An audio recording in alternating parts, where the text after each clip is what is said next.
Bueno, ahora veremos un tema del que no muchos libros de farmacología abordan, las sustancias derivadas del cannabis, es decir, los cannabinoides, y cómo estos actúan en el organismo humano. Por lo menos en los libros que a mí me gusta consultar, casi no se aborda mucho del tema.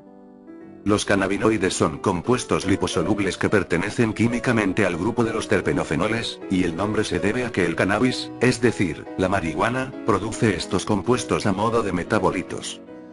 Primero, no hay que confundir el cáñamo con la marihuana. En primera, el cáñamo es donde mejor se obtienen los cannabinoides más usados en farmacología, mientras que la marihuana carece de ellos, y es muy rica en un producto psicotrópico, el tetrahidrocannabinol, al igual que otros componentes que son responsables de la adicción a la planta, aparte, que del cáñamo se obtiene mucha fibra, rica en celulosa, en cambio en la marihuana carece de ella, por eso es de poco valor industrial.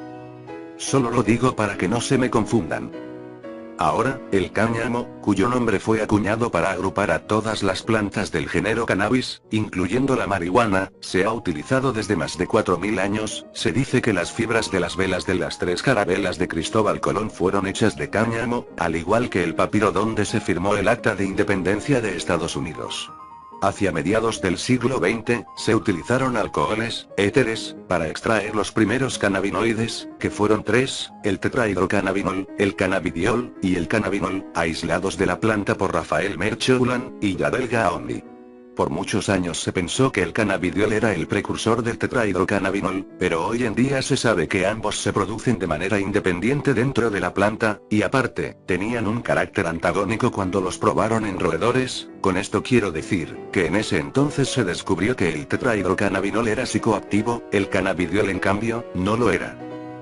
Desde aquí ya estamos empezando a conocer un poco de las propiedades farmacológicas de los dos. El tetrahidrocannabinol realiza todo lo contrario al cannabidiol. 3 décadas después de que se aislaron los primeros cannabinoides, se descubrió el por qué tenían propiedades terapéuticas. Esto era porque se acoplaban a unos receptores moleculares, llamados receptores cannabinoides, que se encuentran distribuidos no solo en el cerebro, sino también, en huesos, y otros órganos como el hígado. Pero la pregunta era, ¿cómo es posible que el ser humano esté diseñado para tener sitios de acción para este tipo de sustancias? Los científicos supusieron que el ser humano producía moléculas con una estructura similar a los cannabinoides que, como ya dije, eran estructuras insaturadas basadas en terpenos oleosos, que podían inhibir o activar los receptores cannabinoides. Y hasta el año 90, esa teoría fue aceptada y probada. El ser humano produce unas moléculas similares a los cannabinoides, llamados endocannabinoides. Uno de ellos se le llamó anandamida, y el otro, 2-araquidonilglicerol. Los endocannabinoides regulan la actividad de los receptores, o en pocas palabras, el endocannabinoide actúa como un mensajero extracelular. Y a este conjunto de mecanismos bioquímicos que posee el organismo humano para activar sus propios receptores cannabinoides, se le llama sistema endocannabinoide. El sistema endocannabinoide está conformado por 3 elementos: los receptores, que están acoplados a proteínas G, los lípidos endógenos, que como dijimos son los endocannabinoides ya mencionados, y tenemos también enzimas que degradan a los endocannabinoides, o también que los sintetizan. Una de ellas es la diacilglicerol lipasa. Como sabemos, la membrana lipídica está conformada por diversos compuestos lipídicos. Cuando estos se metabolizan en la misma célula mediante 2 vías diferentes, producen los 2 endocannabinoides que ya vimos. Aquí pueden ver más detalladamente cómo surgen los 2 endocannabinoides más importantes, y las enzimas que las sintetizan. Y también tenemos otro mecanismo de degradación, en el que participan las enzimas hidrolasa amida de los ácidos grasos, y la monoacilglicerol lipasa, los cuales convierten los endocannabinoides en ácido araquidónico. Ahora, hablemos de los receptores, con ello entenderemos mejor sus respectivos ligandos. Solo existen 2 receptores cannabinoides importantes, y en esta imagen pueden ver dónde se encuentran expresados. Veámoslo así, el receptor cannabinoide 1 se encuentra expresado en sistema nervioso central, incluyendo cerebelo, tronco encefálico, ganglios basales, terminaciones nerviosas, sistema límbico, tálamo, hipotálamo, glándula pituitaria, hígado, útero, ovarios, próstata y testículos. Mientras que el receptor 2, se encuentra en hígado, estómago, intestinos, médula ósea, bazo, queratinocitos, y algunos vasos sanguíneos. Primero hablemos del papel del receptor 1 en la sinapsis, que es básicamente una inhibición de la liberación de neurotransmisores a través de tres mecanismos principales. El primero, es una señalización retrógrada, es decir, que el endocannabinoide, en este caso la anandamida, cuya estructura ya vimos, parte desde la neurona posináptica, y se liga al receptor 1 de la neurona presináptica, con ello impidiendo la salida del neurotransmisor. El segundo es una señalización no retrógrada, en el que el endocannabinoide de la neurona posináptica, activa un receptor expresado en la misma neurona posináptica, o un receptor de potencial transitorio V1, este último receptor, juega un papel importante en la regulación de estímulos cerebrales, en el caso de patologías psiquiátricas. Y el tercero, el endocannabinoide es liberado de la neurona posináptica, y estimula a un receptor cannabinoide expresado en un astrocito, es decir, una célula glial que libera otros neurotransmisores, como en este caso el glutamato, para inhibir la neurotransmisión. Hablemos del primer mecanismo, el cual se divide en dos. En primera, la actividad posináptica desencadena la entrada de calcio a través de canales de calcio activados por voltaje, aunque también puede inducirse por receptores NMDA, o por receptores AMPA. En fin, cualquiera de estos tres receptores ocasiona que haya un flujo de calcio al interior, con ello activando un segundo mensajero, el diacilglicerol, el cual activa una enzima diacilglicerol lipasa, que produce el endocannabinoide, en este caso el 2-araquidonilglicerol, para que éste se ligue con su respectivo receptor en la otra neurona, el cual activa a las subunidades para impedir que la neurona libere los neurotransmisores. También puede ser por la estimulación presináptica libera glutamato, el cual activa su receptor metabotrópico, el cual activa las fosfolipasas C y la diacilglicerol lipasa, para que ésta sintetice el 2-araquidonilglicerol, el cual activa su receptor en la otra neurona, activando así la proteína G acoplada, para que ésta reduzca la conducción de adenilato ciclasa y de proteína quinasa A, y así suprimiendo la liberación del neurotransmisor. O también, la cascada de adenilato ciclasa y proteína quinasa A, en las neuronas GABAérgicas, puede inducir la liberación de dicho neurotransmisor, pero esta cascada es más larga que la otra. O en pocas palabras, el mecanismo de señalización retrógrada se divide en depresión neuronal a corto plazo, y depresión neuronal a largo plazo. Hablemos del segundo mecanismo, señalización no retrógrada. Se divide en dos, uno que se da en el núcleo accumbens. La actividad presináptica libera glutamato que estimula su respectivo receptor metabotrópico, el cual induce a una enzima activadora para que la anandamida se sintetice, y ésta active a un receptor de potencial transitorio, el cual moviliza el calcio para que active a un complejo calcineurina, que activará a un receptor AMPA para que deprima a la neurona. Y hay un segundo subtipo, el cual es autócrino, y da en la corteza somatosensorial. La actividad postsináptica induce movilización del calcio para activar a la enzima que producirá el 2-araquidonilglicerol, y este activa a su respectivo receptor, el cual mandará señales para activar un canal de potasio rectificador interno, para hiperpolarizar la membrana y deprimir la neurona. Ahora, hablaremos del tercer mecanismo, ocurre en el hipocampo, la activación postsináptica libera el endocannabinoide, el cual se liga a un receptor en el astrocito.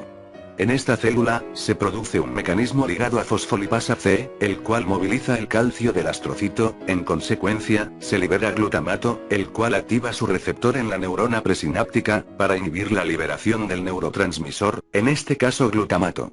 O también, el glutamato del astrocito se dirige a la neurona posináptica para ligarse al receptor NMDA.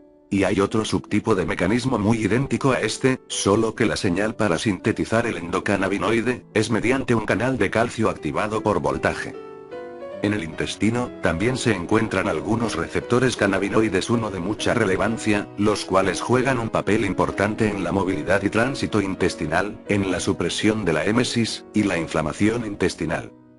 Ahora, hablaremos del receptor cannabinoide 2, este tiene otro endocannabinoide con más selectividad, el delta-9 tetrahidrocannabinol, o simplemente como THC, que como ya conocemos realiza todo lo contrario al cannabidiol.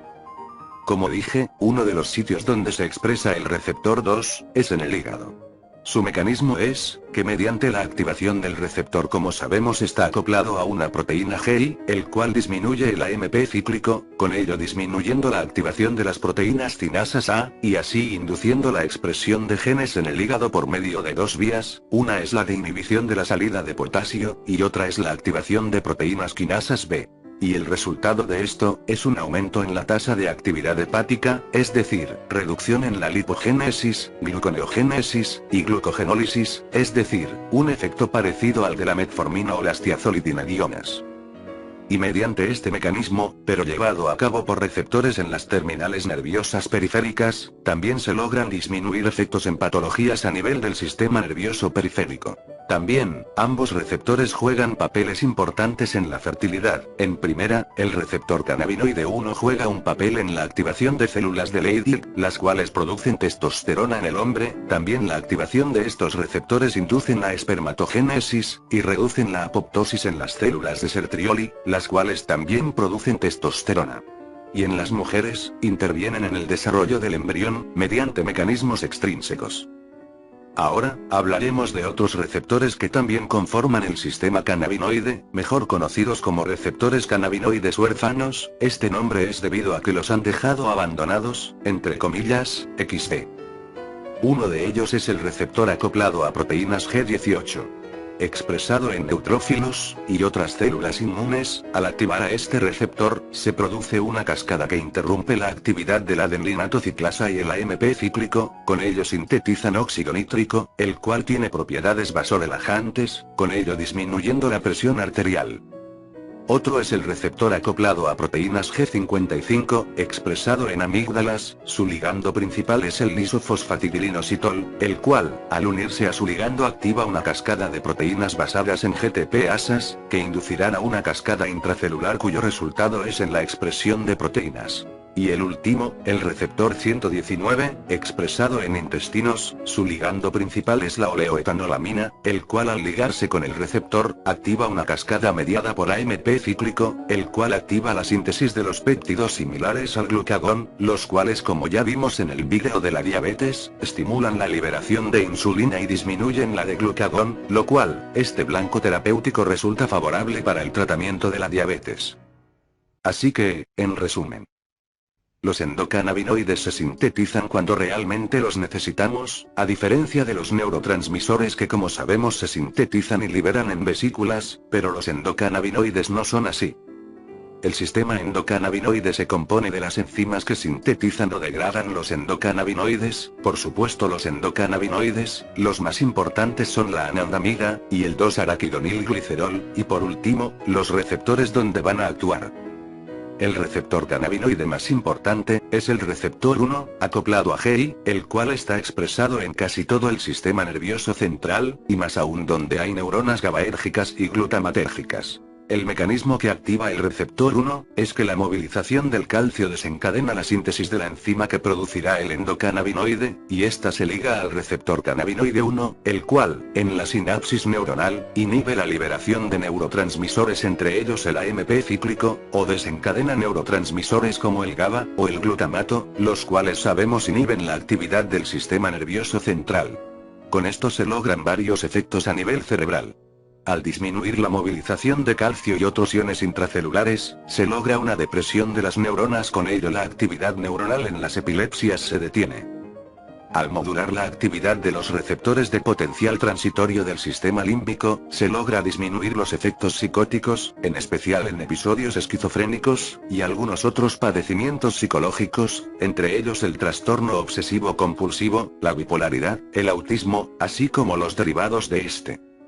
En la corteza frontal, al aumentar la actividad GABAérgica y glutamatérgica, se logra inhibir la liberación de neurotransmisores como la serotonina o la noradrenalina, de esta manera aumentando su concentración en la hendidura sináptica, lo que daría lugar a un efecto antidepresivo y ansiolítico. También estos receptores juegan un papel importante en la fertilidad masculina, y la gestación. Ahora, los receptores cannabinoides 2, también acoplados a GI, están expresados en sistema nervioso periférico, y órganos gástricos, entre ellos el hígado e intestino. En ellos también el sistema endocannabinoide juega papeles importantes en la supresión del dolor neuropático, el dolor asociado a diversos trastornos, como la esclerosis múltiple, arteriosclerosis. Y bueno, ya que comprendimos el sistema endocannabinoide, y en cómo los receptores juegan un rol muy importante en el tratamiento de muchas patologías, veremos la parte farmacológica orientada a la farmacognosia, es decir, veremos los cannabinoides producidos por la planta, y cómo nos ayudarán en las patologías que ya vimos, en el siguiente vídeo.